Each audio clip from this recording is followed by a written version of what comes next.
Assalamualaikum warahmatullahi wabarakatuh. Nahmaduhu wa nusolli ala rasulil karim wa ala alihi wa sahbihi ajmain amma ba'd. Alhamdulillah kita bisa bertemu kembali dan sekarang saya akan mendemokan aplikasi Pilkada tahun 2024.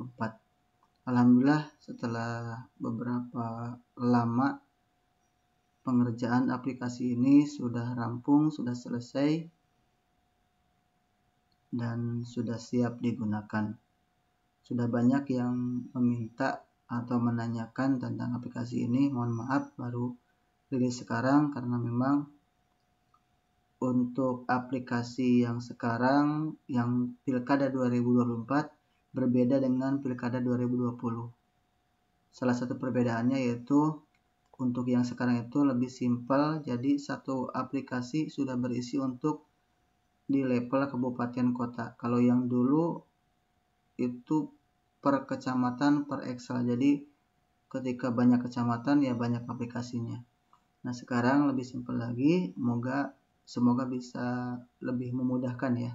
Di sini saya akan mendemokan secara singkat saja, mungkin tidak akan lebih dari 5 menit karena nanti ada video selanjutnya yang lebih lama tentang detail aplikasi.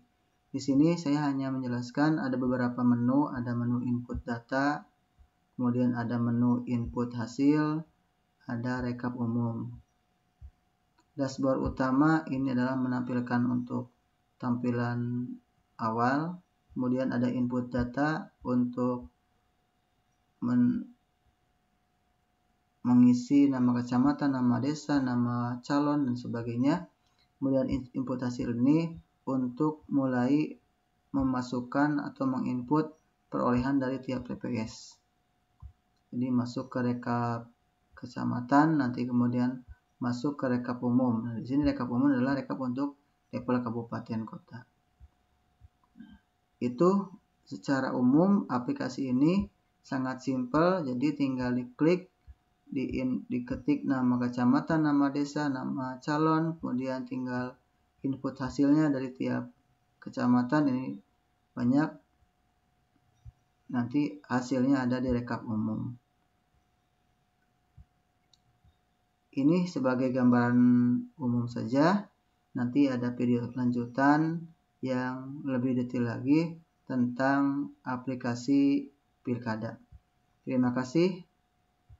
Assalamualaikum warahmatullahi wabarakatuh.